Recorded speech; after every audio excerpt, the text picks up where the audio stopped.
Assalamualaikum warahmatullahi wabarakatuh.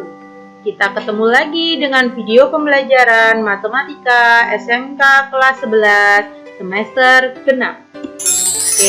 Video pembelajaran ini kita akan mempelajari tentang logika matematika kelas 11 SMK Matematika TI disusun oleh Ana Fauzia. Semangat ya, kita mulai video pembelajaran ini dengan bagus dan tetap semangat. Di sini saya akan menjelaskan dulu kompetensi dasar apa saja yang akan kita pelajari dalam video pembelajaran ini. Yang pertama, saya akan mengambil tentang kompetensi dasar pada 3.22, menganalisis masalah konseptual yang berkaitan dengan logika matematika, pernyataan sederhana, negasi pernyataan sederhana, pernyataan majemuk, negasi pernyataan majemuk, dan penarikan kesimpulan.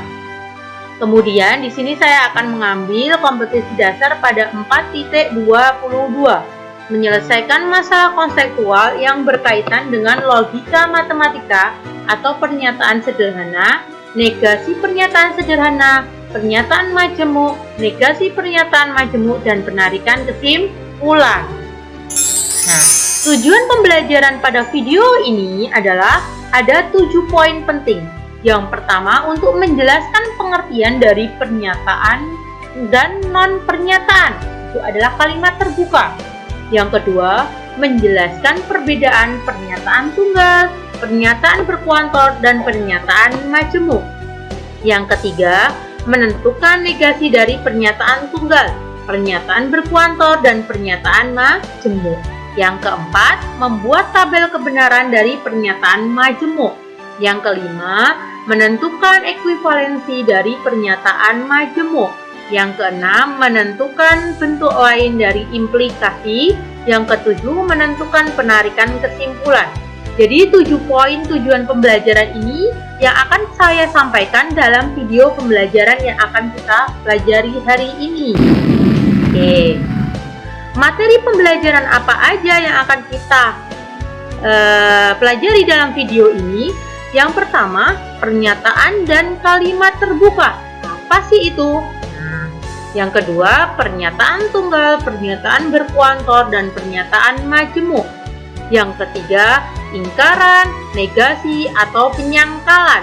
Ini adalah bentuk atau notasi dari negasi, seperti ini. Yang keempat, tabel kebenaran. Yang kelima, keekuivalenan. Yang keenam, bentuk lain dari implikasi. Yang terakhir adalah penarikan kesimpulan. Inilah penarikan kesimpulan itu yang sering sekali dalam soal-soal ujian nasional atau ujian yang lain itu penarikan kesimpulan sering sekali untuk keluar. Pertama yaitu kita akan mempelajari tentang pernyataan dan kalimat terbuka. Apa sih pernyataan dan kalimat terbuka ini? Check it out. Kita akan pelajari.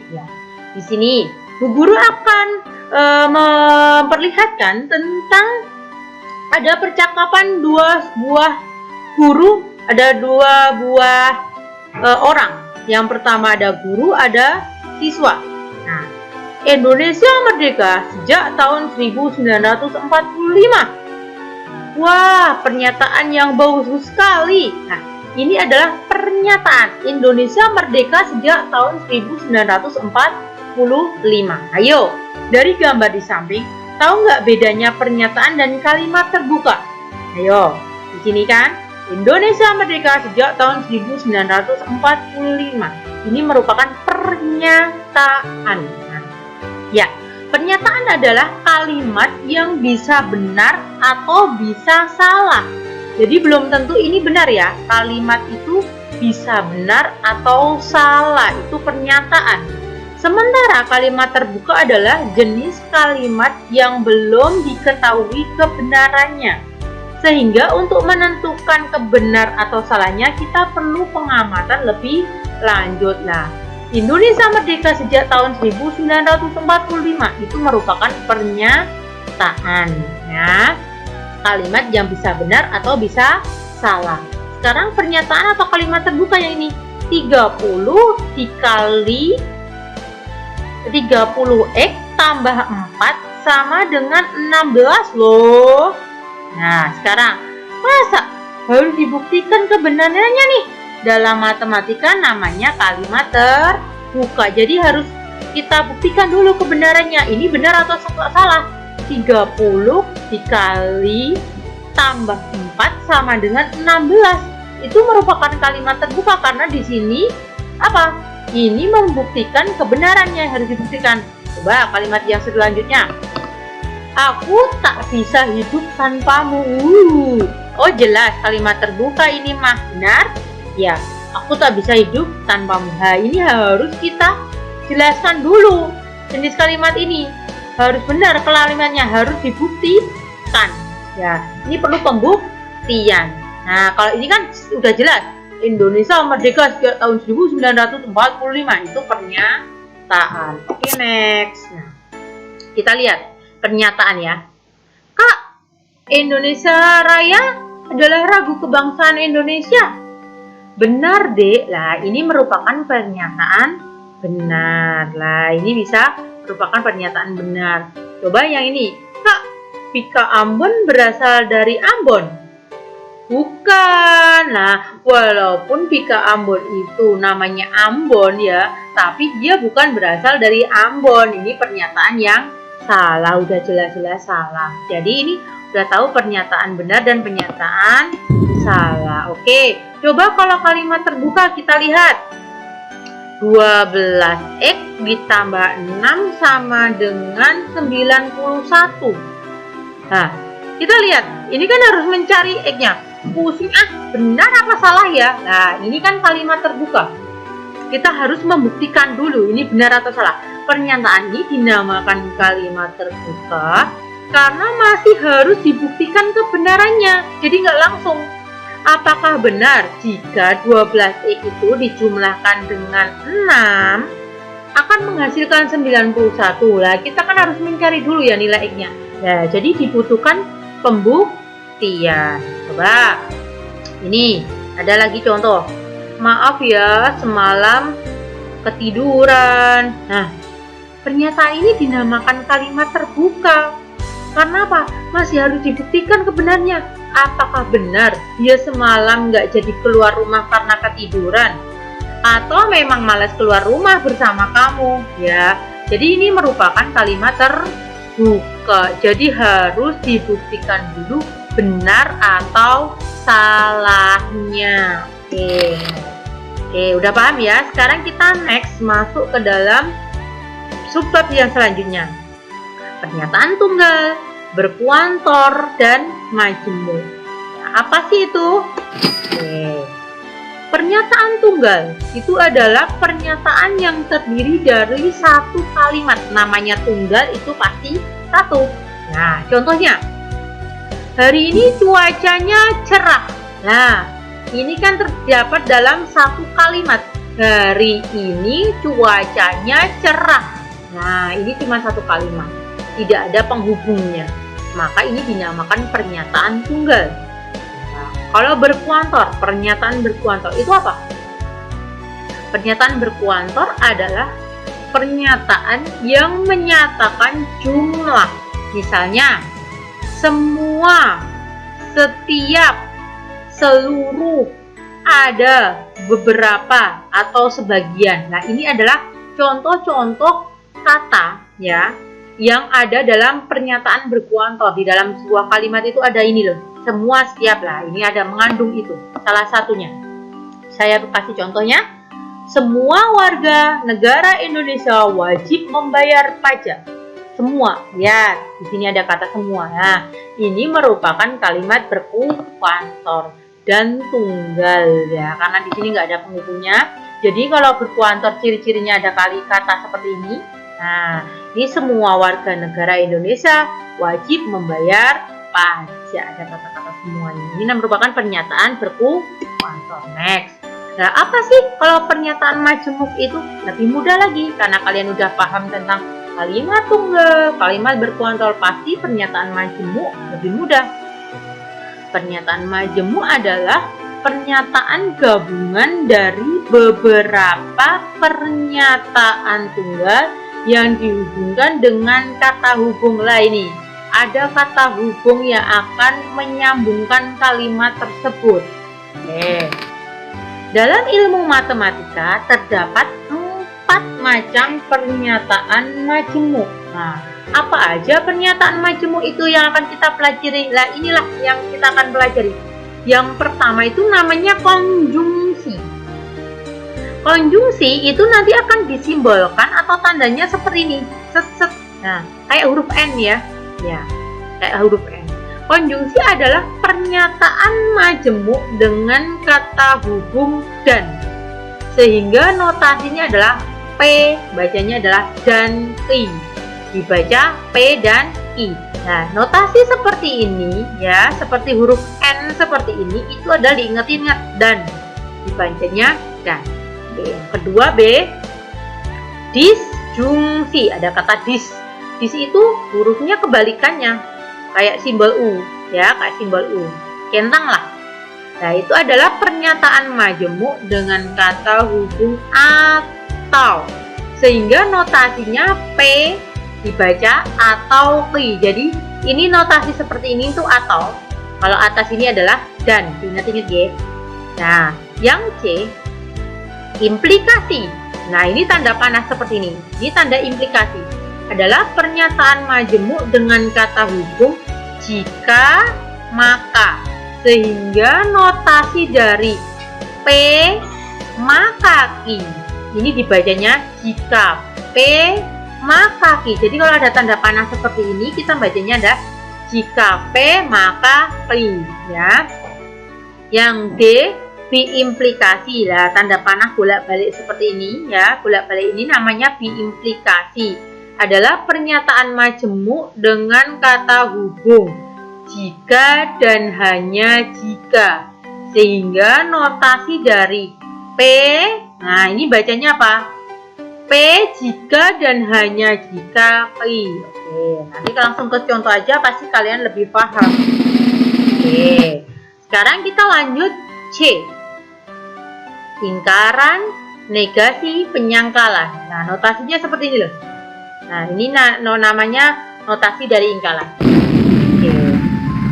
Dari sebuah pernyataan, kita dapat membuat pernyataan baru berupa ingkaran, negasi, penyangkalan. Atas pernyataan tadi, berikut adalah tabel kebenaran ingkaran. Misalkan, saya punya benar, maka akan ingkarannya itu jadi salah. Jadi kalau salah, pernyataannya salah, ingkarannya menjadi benar. Jadi kebalikannya. Kalau benar itu berarti ingkarannya salah, kalau salah ingkarannya jadi benar. Nah, saya simbolkan kalau B itu pernyataan bernilai benar, S itu pernyataan bernilai salah. Artinya, jika suatu pernyataan P itu benar, maka ingkaran P akan bernilai salah. Begitu pula sebaliknya. Oke. 1. Negasi dari pernyataan tunggal dengan menambahkan kata tidak atau bukan. Nah, negasi itu nanti seperti ingkaran itu nanti ada kata-kata tidak atau bukan. Misalkan saya punya pernyataan P. Virus COVID-19 itu berbahaya. Pernyataan benar ya ini. Maka kalau ingkarannya itu menjadi bernilai salah. Virus COVID itu tidak berbahaya. Maka ini pernyataan bernilai salah. Ada kata tidak. Ini bernilai salah. Coba kalau negasi dari pernyataan berkuator. Negasi dari kata semua, setiap, seluruh adalah ada, beberapa, sebagian, tidak, bukan, dan sebaliknya. Contohnya, jadi kalau ada semua itu kita bisa ganti ada atau beberapa. Contoh, kita punya kalimat P, ya, pernyataan P. Semua unggas adalah burung, ya. Semua unggas adalah burung. Ini semua, ingat berkuantor. Maka negasinya adalah kata semua ini kita ganti ada. Ada unggas yang bukan burung. Nah, intinya selain dikasih kata bukan, tapi semua itu kita juga ganti dengan ada. Dalam kehidupan sehari-hari kita sering menemui orang yang menggunakan pernyataan negasi atas pernyataan orang lain yang berujung pada pertengkaran. Jadi harus hati-hati ya. Ini kalimat-kalimat yang sering sekali kita gunakan dalam sehari-hari ya. Sebetulnya itu udah sering kita dalam berkomunikasi sehari-hari itu sering kita pakai lah. Cuman kita sadar atau tidaknya ya, itu merupakan kalimat negasi, negasi berkuantor, kalimat tunggal, majemuk, itu sebenarnya kita tahu. Cuman biasanya jarang membedakannya gitu.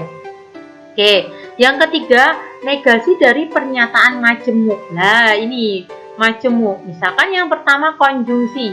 Ini ada negasi P, ini tadi konjungsi apa? Dan Y dan Ki. Itu akan sama aja atau ekuivalen sama aja dengan negasi P atau negasi Ki. Ya, kalau dinegasikan P dan Q itu kalau dinegasikan akan menjadi negasi P atau negasi Q. Misalkan guru punya Anton anak yang baik dan suka menolong. Nah, ini Anton anak yang baik dan suka menolong. Ada penghubung dan. Oke, kita negasikan karena di sini di luarnya ada negasi ya. Maka hasilnya akan Anton bukan anak yang baik. Nah, dannya di sini kita ganti atau. Dannya kita ganti atau tidak suka menolong. Nah, negasi dari P dan Q itu akan menjadi atau di sini. Jadi kasih negasi P-nya dan Q-nya.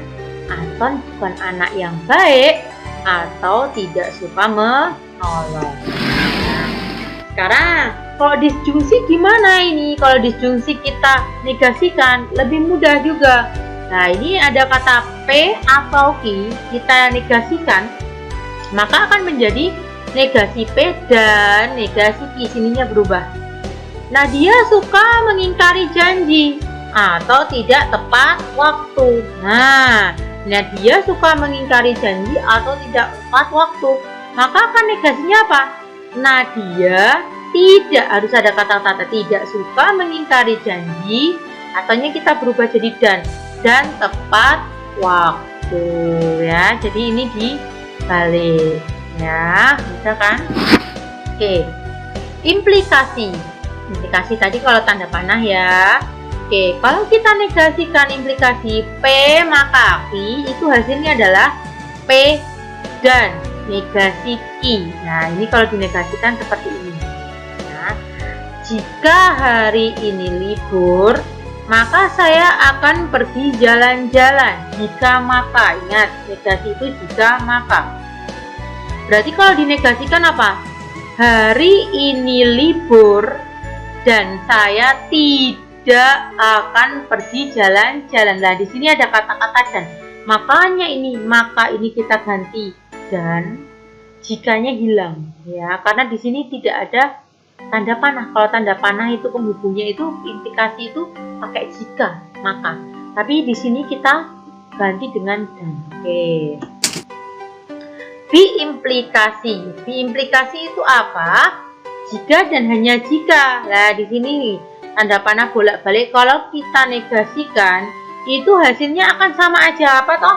Nah, ini agak panjang karena ini nanti hasilnya adalah P dan negasi Q atau Q dan negasi P. Maksudnya misalkan saya punya soal. Punya contoh. Saya akan mengadakan tasyakuran jika dan hanya jika saya peringkat 1. Ini kita negasikan seperti ini. Akan jadi saya akan mengadakan tasyakuran dan, nah, saya tidak di sini tidak dikasih tidak peringkat 1 atau, lah di sini simbolnya atau, saya peringkat 1 dan saya tidak akan mengadakan tasyakuran. Oke, yuk kita latihan soal negasi ya. Bagaimana negasi dari pernyataan pertama ini? A.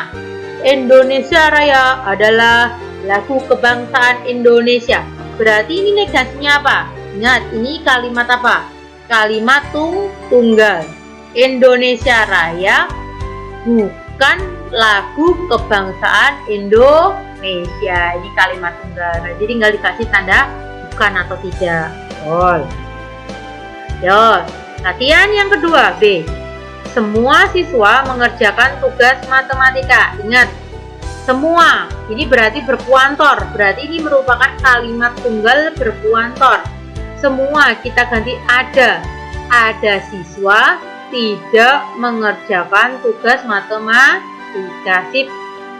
Yang C, rumus luas segitiga adalah setengah alas kali tinggi dan rumus keliling persegi adalah 4 kali S. Ada kata penghubung dan, berarti ini pasti majemuk.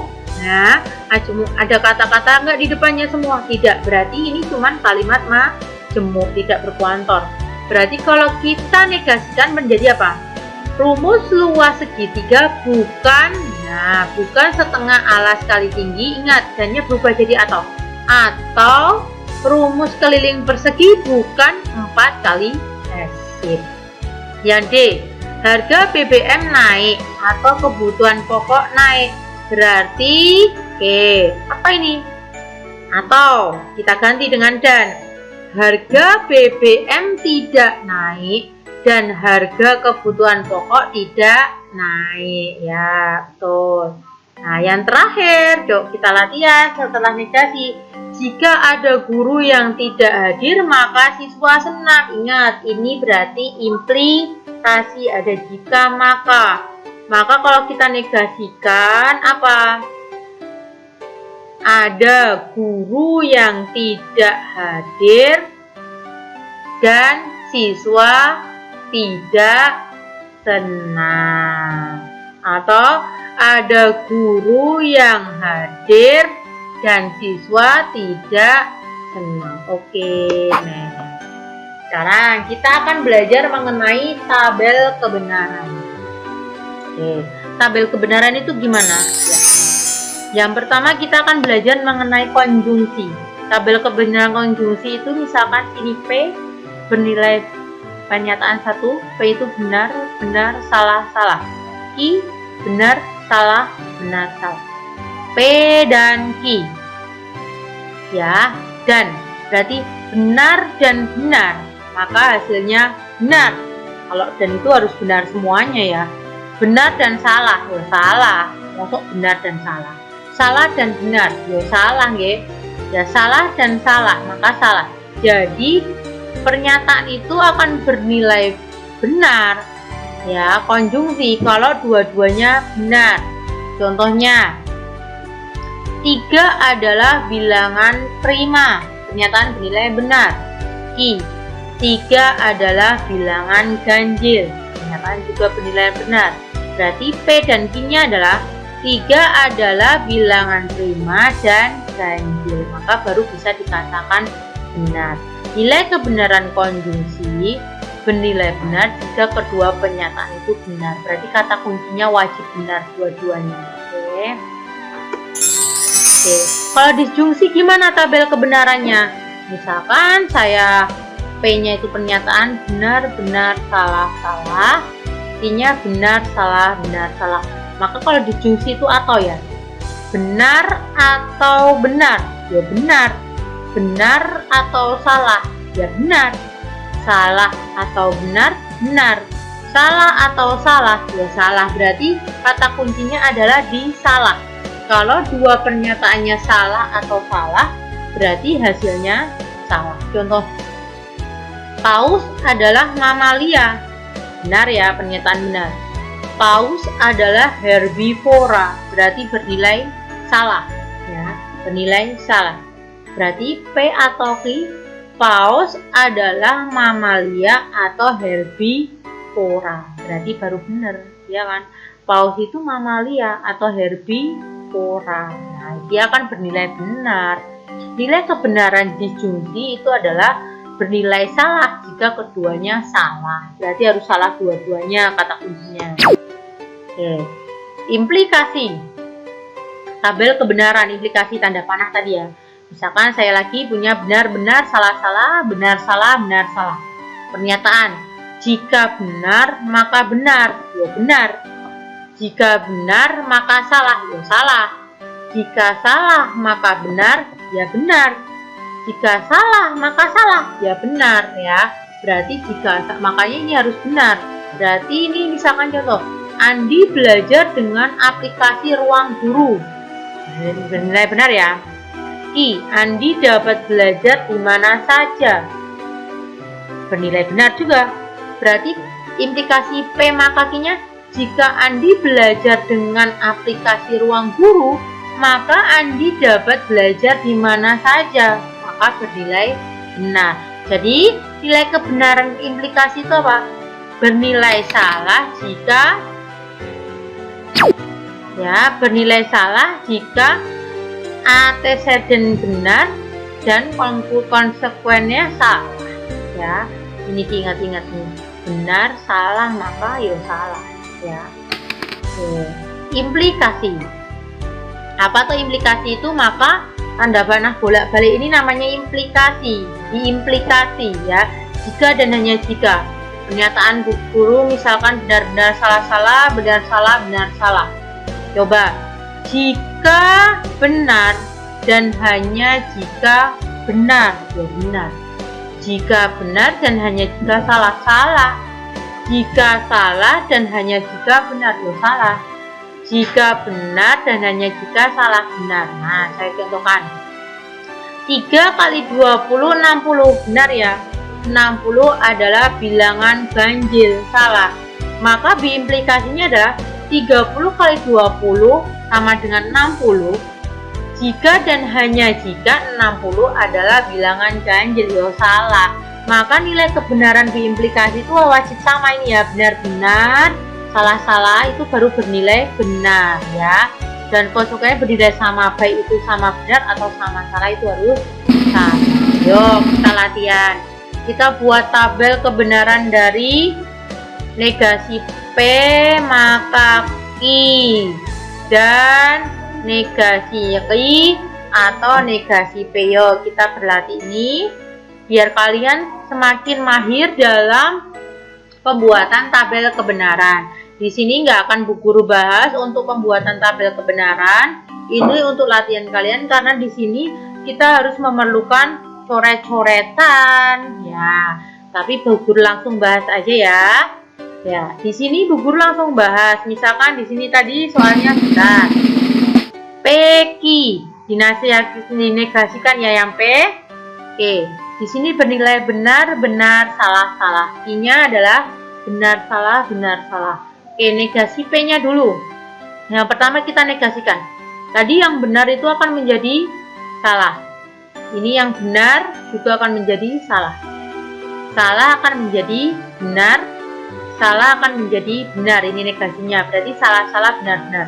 Nah, dari situ akan kita implikasikan ke Q.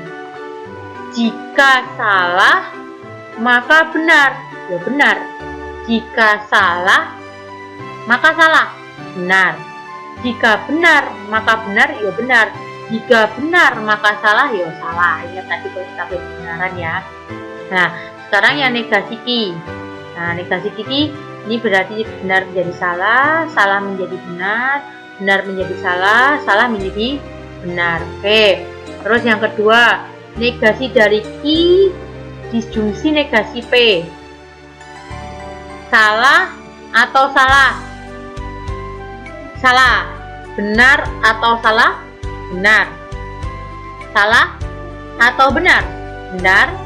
Benar atau benar? Benar. Nah, dari sini kan sudah kita dapatkan ya dua ini. Nah, ini kita akan gabung dengan dan. Maka benar dan salah itu salah. Benar dan benar itu benar. Benar dan benar itu benar. Salah dan benar itu salah. Oke. Sekarang kita belajar keekuivalenan. Itu sekarang Guru anggap tabel kebenaran kalian udah mahir sekali ya. Sekarang keekuivalennya apa? Keekuivalen itu tuh sama. Berarti nilainya sama. Oke. Pernyataan majemuk yang ekuivalen. Dua pernyataan majemuk dikatakan ekuivalen atau setara dalam logika berekuivalensi logis jika memiliki nilai kebenaran yang sama. Jika pernyataan majemuk X dan Y ekuivalen, ditulisnya X, nah sama dengannya 3, ini namanya simbol ekuivalen ya, sama dengan Y. Maka nilai kebenaran pernyataan majemuk X dan Y itu sama. Oke. Pernyataan majemuk yang ekuivalen itu gimana? Yang pertama bentuk implikasi. P maka Q. Nah, itu ekuivalen alias sama aja dengan bentuknya kalau misalkan bentuk disjungsi. Dis itu atau ya, yang depannya dinegasikan, negasi P atau Q. Nah, atau kontraposisi dibalik dua-duanya. Negasi P maka negasi P. Nah, maksudnya ekuivalen itu apa? Nilainya sama. Jadi itu tuh kata-kata itu bernilai sama. Misalkan jika saya berangkat sekolah, maka saya mendapatkan uang saku. Benar kan ya ini? Nah, ini akan bernilai sama dengan kata-kata saya tidak berangkat sekolah atau saya mendapatkan uang saku. Nah, di sini menjadi atau. Nah, disjungsi. Atau yang kedua, jika saya tidak mendapatkan uang saku, maka saya tidak berangkat sekolah. Nah, ini kontraposisi alias dibalik. Ya, ini nilainya sama, artinya sama kata-kata seperti ini. Nah, terus kalau bentuk diimplikasi itu tanda panah bolak-balik, itu ekuivalennya dengan apa? Nah, ini agak panjang, ini memang harus dihafalkan. P maka Q dan Q maka P. Misalkan saya kelihatan cantik jika dan hanya jika aurat saya tertutup. Benar atau tidak? Ya. Nah, ini akan sama, bernilai sama juga apa? Jika saya kelihatan cantik, maka aurat saya tertutup. Dan jika aurat saya tertutup, maka saya kelihatan cantik. Nah, ini akan bernilai sama dengan diimplikasi yang ini. Oke, kita masuk ke F, bentuk lain dari implikasi. Apa sih bentuk implikasi? Kalau tadi dari bentuk lain dari ekuivalensi ya, ekuivalen. Sekarang bentuk lain dari implikasi. Oke, converse. Converse yang pertama itu converse. Converse itu apa? Berarti dibalik. Kalau P maka Q, kita akan balik converse-nya jadi dibalik. Q maka P. Jika hati kita tenang, maka kita senang. Converse-nya apa? Converse itu tinggal dibalik. Jika kita senang, maka hati kita tenang. Itu converse. Nah, kalau inverse apa? Tinggal kita kasih negasi depan sama belakangnya. Jika saya bersalah, maka saya harus dihukum. Itu P maka Q. Maka kalau kita inverse kan, itu tinggal kita kasih negasi depan sama belakang. Jika saya tidak bersalah, maka saya tidak dihukum. Nah, ini bentuk inverse-nya. Oke. Kalau kontraposisi itu gimana? Dibalik dan dikasih inverse-nya. Dibalik kasih negasi seperti ini namanya kontraposisi. Jika harga beras naik, maka petani senang. P maka Q. Berarti kontraposisinya apa? Kita balik kasih negasi. Jika petani tidak senang, maka harga beras tidak naik. Ya, gampang ya. Oke. Sekarang penarikan kesimpulan. Nah, inilah materi penarikan kesimpulan yang terakhir. Nah, akan kita penarikan itu berarti harus kita bisa menyimpulkan antar percakapan itu. Misalkan kita nanti akan pelajari ada modus ponen, modus tolen, silogisme. Yang pertama dulu kita akan belajar modus ponen. Modus ponen itu apa? Modus ponen ditandai dengan adanya pernyataan majemuk implikasi dan pernyataan tunggal yang berhubungan. Jadi ini ada pernyataan majemuk implikasi berarti ada maka. Yang pertama premis 1 P, jika P maka Q. Premis 2 P, maka konklusi atau kesimpulannya menjadi Q. Nah, oke, misalkan guru punya contoh nih. Hei, jika hari ini hujan, maka sekolah libur. Hari ini hujan, kata si Andi. Ya, hari ini hujan ya, contoh coret. Maka tinggal apa? Sekolah libur. Nah, inilah kesimpulan. Jadi kita itu harus nyambung antara percakapan dua orang itu. Nah, kita bisa mengambil kesimpulan sekolah itu libur. Itu modus ponen. Nah, kalau modus tolen gimana? Ditandai dengan pernyataan majemuk implikasi dan ingkaran dari pernyataan tunggal. Berarti ini nanti yang kedua ada ingkarannya. Premis 1 P, jika P maka Q. Premis 2 negasi Q. Nah, konklusinya apa? Ya, di sini kan ada ingkaran ya. Maka ini nanti jadi ingkaran P. Contoh, ada percakapan 2 si Ani. Jika Roni nilainya bagus, maka dia mendapatkan hadiah. Roni tidak mendapatkan hadiah. Nah, ini tidak ada kata tidak, ini ingkaran. Maka konklusinya apa? Roni nilainya tidak Bagus, itu modus tolen. Ada ingkarannya, premisnya. Oke, silogisme hipotetik. Silogisme hipotetik itu ditandai dengan adanya dua pernyataan majemuk yang dihubungkan dengan kata logika berupa implikasi. Misal, P maka Q. Jika P maka Q ya, maka premis keduanya jika Q maka R. Kita coret karena sama-sama di atas bawah ada kijret.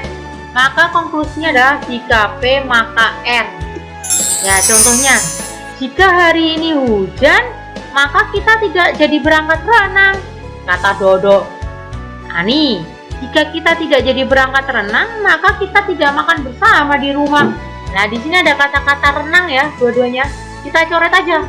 Berarti kita, jika hari ini hujan, maka kita makan bersama di rumah, kata si Gembul ya kan. Ini ya. Jadi si Gembul ini bisa menyimpulkan dari percakapan Dodo dan Ani ini, kita simpulkan. Nah, ini namanya silogisme hipotetik. Sekarang silogisme disjungtif. Apa itu? Silogisme disjungtif ditandai dengan adanya satu pernyataan majemuk yang dihubungkan dengan kata logika berupa disjungsi. Dis itu atau ya, dan negasi P atau ingkaran dari P. Premis 1. P atau Q, ini negasi P. Ini kan atau tadi bisa kita ekuivalensi dengan apa? Negasi P maka Q ya, kan bisa dicoret Z-Z, menjadi Q, kesimpulan konklusinya. Oh, berarti besok kita mengerjakan tugas atau buka bersama. Nah, ini ada pernyataan ya, ada percakapan. Besok kita mengerjakan tugas atau buka bersama. Ditimpalin ini sama si satunya. Besok kita tidak mengerjakan tugas. Nah, tidak mengerjakan tugas, coret, jret. Berarti tinggal apa? Berarti kita pergi buka bersama dong. Nah, akhirnya kita bisa menyimpulkan kan. Nah, inilah sebetulnya ini sering dalam kehidupan sehari-hari kita pakai. Cuman nggak pernah kita tahu ya itu silogisme atau bukan. Nah, ini dalam pelajaran matematika kita gunakan. Oke, terima kasih untuk pembelajaran pada logika matematika ini. Semoga bermanfaat. Harus tetap semangat ya anak-anak. Semoga dalam video pembelajaran ini dapat membantu kalian untuk mempelajari logika matematika. Nah, tetap semangat, tolong tetap dijaga biar kalian mempelajari matematika itu mudah. Pelajari dengan video pembelajaran ini adalah salah satunya untuk membantu kalian.